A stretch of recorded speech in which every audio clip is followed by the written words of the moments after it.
ជំរាបសួរបងប្អូនម្ចាស់ចំការស្វាយចន្ទទីទាំងអស់គ្នាថ្ងៃនេះខ្ញុំលើកប្រធានបទចំនួន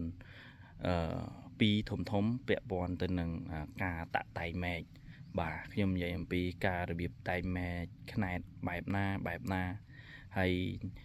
មួយទៀតខ្ញុំនិយាយក្រោយតែងមែកហេតុអីយើងចាំបាច់ត្រូវបាញ់ថ្នាំចំណុចសិតតែចំណុចពិសេសហើយខ្ញុំនឹងនិយាយអំពីគុណសម្បត្តិ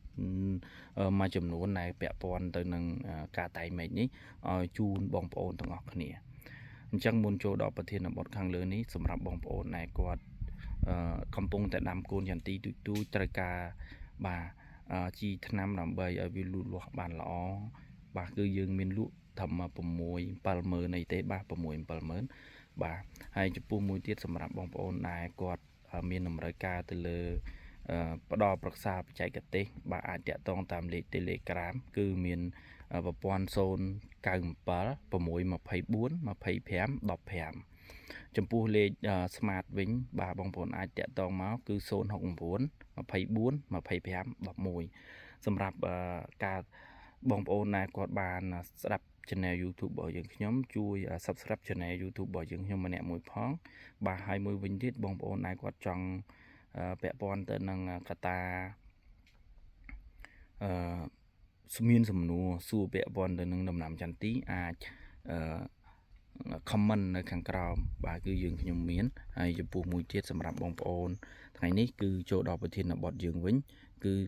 នៃការតែងមែកទៀតសោតគឺយើងចំពោះនៃចន្ទីខ្ញុំនៅក្រោយខ្ញុំនេះបាទគឺខ្ញុំតែងមែកហើយអញ្ចឹងគឺខ្ញុំបង្វិលនឹងវីដេអូទៅខាងក្រោយដើម្បីជម្រាបលម្អិតពីរបៀបនៃការតែងមែកចន្ទីរបស់ខ្ញុំនេះបាទគឺទំហំរបស់វាអាយុរបស់វាចូល9ឆ្នាំហើយបាទគឺខ្ញុំដាំ8ម៉ែត្រ4ជ្រុងបាទប៉ុន្តែការខ្ញុំដាំនោះគឺខ្ញុំដាំ4ម៉ែត្រ4ជ្រុងអញ្ចឹងគឺពេលដែលខ្ញុំកាត់វាចោលគឺខ្ញុំកាត់វាជាមុំចង្ក្រានបាទគឺខ្ញុំកាត់ជាមុំចង្ក្រានបងប្អូនស្គាល់មុំចង្ក្រានបាយទេបាទគឺកាត់ប្រឆិតដើម្បីមែករបស់វានេះបាទមែករបស់វាហ្នឹងវាធ្លាក់ទុនទេទៅខាងណាវាអត់ប៉ះគ្នាបងប្អូនបាទអត់ប៉ះគ្នាទេអាហ្នឹងខ្ញុំនិយាយចំណុចមួយហើយត្រូវយើងតែងមែកតិចតួចទៅគឺវាស្រឡះបងប្អូនឃើញទេបាទវាស្រឡះអញ្ចឹងនៅពេលដែលវាចេញត្រួយអានេះវាចេញត្រួយមួយសាហើយបាទមួយសាហើយអញ្ចឹងចន្ទីរបស់ខ្ញុំនេះវាទោះមានសុខភាពល្អឬមិនមានសុខភាពល្អចន្ទីវាចេញត្រួយខុសគ្នាអញ្ចឹងរយៈពេលដែលបើចន្ទីយើងសុខភាពល្អវាអាចនឹងចេញត្រួយរយៈពេល90ថ្ងៃតែបើសុខភាពយើងអន់ថយមិនសូវល្អគឺវាអាចចេញត្រួយរយៈពេល120ថ្ងៃអញ្ចឹងណាបាទវាវត្តគ្នាទៅតាមនឹងអញ្ចឹងចន្ទីរបស់ខ្ញុំនេះវាមានអាយុកាលចូល9-10ឆ្នាំហើយអញ្ចឹងខ្ញុំពីនិយាយពីការតាក់តែងមែកអានេះខ្ញុំនិយាយពីជ្រុងនៃចន្ទីអញ្ចឹងខ្ញុំនិយាយពីការតាក់តែងមែកបងប្អូនត្រូវលះអាក្នុងនេះបាទត្រូវលះអាក្នុងហ្នឹងបាទឲ្យស្អាតអាមែកងាប់អាមែកមិនងាប់ក៏ដោយកុំឲ្យវាបុកស្លុបទៅខាងលើហេតុអីកាលណាដែលវាបុកស្លុបទៅខាងលើវាគង់តែងាប់ទេបងប្អូននៅពេលដែលវាវិវត្តទៅ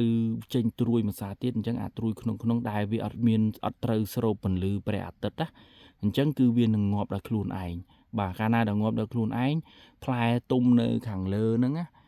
វាបង្កឲ្យមាននេះវាបង្កឲ្យមានមែកងាប់កាលណាមែកងាប់ផ្លែវាធ្លាក់មកវាធ្វើឲ្យផ្លែហ្នឹងជង់នៅមែកហ្នឹង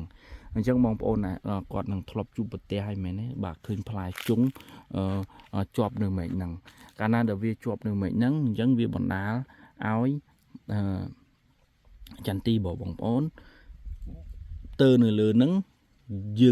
ងបើម្រាយតែរើសខាងក្រោមមិនបានទៅលើអញ្ចឹងក៏វាខាត់បងមួយចំនួនដែរអានេះគ្រាន់តែជាការចែករំលែករបស់ខ្ញុំប្រាប់បងប្អូនតែប៉ុណ្ណឹងបាទអញ្ចឹងការតាក់តែងមែកខាងក្នុងលើឬឆ្អៀតទាំងអស់នេះយើងមានផលចំណេញទៅដល់4យ៉ាងបាទចំណេញទី1បាទចំណេញទី1គឺកាត់បន្ថយសត្វល្អិតហើយនិងដង្កូវបាទចំណេញទី1បាទចំណេញទី2គឺយើង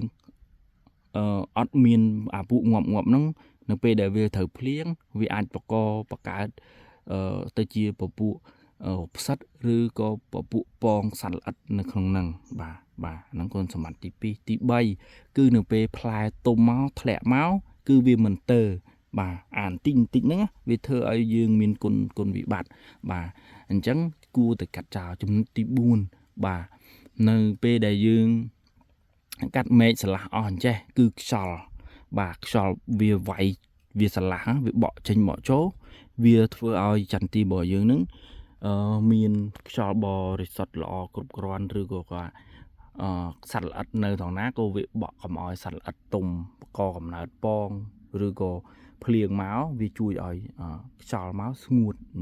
លឿនបាទបណ្ដាកុំឲ្យកើតជំងឺផ្សេងអាហ្នឹងខ្ញុំនិយាយចំណុចប៉ុណ្ណឹងហើយចំណុចមួយវិញទៀតហេតុអីបាច់ត្រូវការតែងមែកហើយបាទកាលណាតែតែងមែកហើយអញ្ចេះគឺវាមានវាខ្ញុំនិយាយមួយទៀតកាលណាដែលបងប្អូននេះការកាត់មែកគឺឲ្យកាត់ត្មើឲ្យកាត់អញ្ចឹងបងប្អូនណាកាត់អញ្ចឹងអត់ឲ្យវែងទេកាលណាតែវែងវាចេញខ្នែងកាលណាតែមានខ្នែងណាអញ្ចឹងអាខ្នែងហ្នឹងវាស៊ីជីវជាតិដែលបញ្ជូនមកវាស៊ីខ្លួនវាហើយបានកុំវាមិនងាយបញ្ជូនទៅខាងលើទេគ្រាន់តែវាមែកខ្នែងនឹងមួយវាអាចបង្អាក់នៃការលូតលាស់មែកខាងលើហ្នឹងជាច្រើនអញ្ចឹងហេតុដូចនេះហើយបងប្អូនកុំកាត់ឲ្យវែងគឺកាត់ឲ្យខ្លីអញ្ចឹងបាទកាត់ឲ្យខ្លីអញ្ចឹងហើយចំណុចមួយទៀតហេតុអីបានខ្ញុំឲ្យបងប្អូនចាំបាច់ត្រូវការបាញ់ថ្នាំនេះបងប្អូនឃើញទេបាទអញ្ចឹងវាប្រៀបធៀបដូចមនុស្សនឹងប្រៀបធៀបដូចមនុស្សដែលរងរបួសបាទរងរបួសអញ្ចឹងបងប្អូនទាមទារឲ្យបងប្អូនរួចកាត់មែករួចទាមទារបងប្អូនបាញ់ថ្នាំបាទចាំបាញ់បំផុតបាញ់ថ្នាំថែយើងចំណេញទី1បងប្អូនត្រូវប្រើពពួក NPK ខ្ពស់បាទពពួកហុយមិចបាទពពួកថ្នាំជំងឺបងប្អូនបាច់ចាំដាក់ហុយមិចក៏បានដែរបងប្អូនដាក់ថ្នាំជំងឺនិងសត្វល្អិតអញ្ចឹងបងប្អូនត្រូវប្រើ NPK ខ្ពស់បាទពពួកសត្វល្អិតបាទហើយនឹងពពួកថ្នាំជំងឺហេតុអីខ្ញុំឲ្យវាយ3មុខនឹងទី1សត្វល្អិតយើងចាំបាច់បំផុតត្រូវដាក់ពីព្រោះអីដើមខ្លះបងប្អូនផ្ទុះសបកហៀជ័របាទផ្ទុះសបកហៀជ័របាទផ្ទុះសបកហៀជ័រហ្នឹងបង្កកំណត់ឲ្យមានដួងបាទខ្មោចធ្វើឲ្យចន្ទទីរបស់យើងងាប់ជារឿយអញ្ចឹងធ្វើឲ្យចន្ទទីបងប្អូនដាច់ដើមទៅនេះទៅនោះបាទតែចំពោះបទពិសោធន៍របស់ខ្ញុំ3 4 5ឆ្នាំនេះគឺខ្ញុំបាទធ្វើរបៀបនៃការតែងមែកហើយគឺខ្ញុំបាញ់ថ្នាំហ្នឹងដើម្បីយកថ្នាំពពួកថ្នាំផ្សះថ្នាំសត្វល្អិតដើម្បីគ្រប់គ្រងនៃប្រព័ន្ធគុលបាទគឺយើងបាញ់ពីគុលដល់ជុំវិញនឹងទាំងអស់បាទដោយឥឡូវនេះគេមានពពួកស្វ័យប្រវត្តិអញ្ចឹងណាបាទគឺយើងអាចសេរីក្បាលវាបាញ់បុកមកខាងនឹងផងបាញ់កដាផងបាញ់ទៅជាស្លឹកនឹងផងអញ្ចឹងណាបាទអាហ្នឹងខ្ញុំមកជម្រាបជូនបងប្អូនគួរតែមានវិធីសាស្ត្រទាំងអស់ហ្នឹងដើម្បីបាញ់ទី1គឺយើងដូចជាថ្នាំផ្សះជូនវាទី2យើងជួយកុំឲ្យមានពពួកដួងពួកសត្វល្អិតក៏កើតនៅដំណាំចន្ទីរបស់យើងបាទទី2គឺចន្ទីរបស់យើងមានកម្លាំងសុខភាពល្អបាទទិន្នផលក៏វាផ្ដល់ឲ្យយើងទៅតាមនឹងដែរអាហ្នឹងចំពោះនៃការចែករំលែករបស់ខ្ញុំនេះគឺដោយសារខ្ញុំឆ្កឹះមែកមិនទាន់រួចអញ្ចឹងមិនយូរទេគឺខ្ញុំចាប់ផ្ដើមនឹងបាញ់ថ្នាំបាទនៅពេលដែលខ្ញុំបាញ់ថ្នាំខ្ញុំនឹងជម្រាបជូនបងប្អូនឲ្យ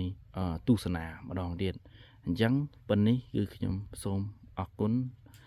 សូមជម្រាបលាចំពោះចំណុចពិសេសបងប្អូន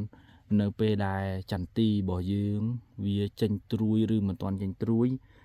បងប្អូនកុំបង្ខំវាពេកបាទកុំបង្ខំវាពេកនេះបងប្អូនគង់តែជំរុះវាយកត្រួយអញ្ចឹងត្រួយយើងត្រូវគិតថាវាចេញពេលផលរើសនេះវាចេញនៅចន្លោះខែណា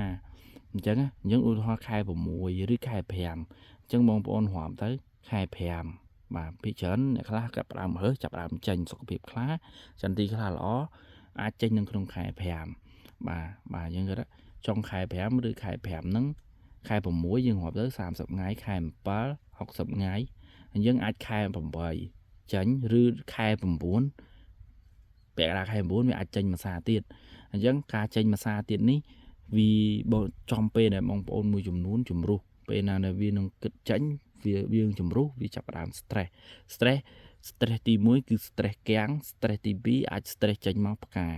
បាទ stress 1គឺកាំងមិនលូតមិនលាស់មិនដំណើរការពីព្រោះអីវាបាទ stress ទី3គឺវាចាប់ផ្ដើមឲ្យបងប្អូនចេញមកផ្កាអញ្ចឹងខ្ញុំចូលរំលែកតែប៉ុណ្នេះចំពោះបងប្អូនដែលគាត់ចង់បានប្រឹក្សាឬមានចម្ងល់អាច comment នៅក្នុង YouTube សូមអរគុណ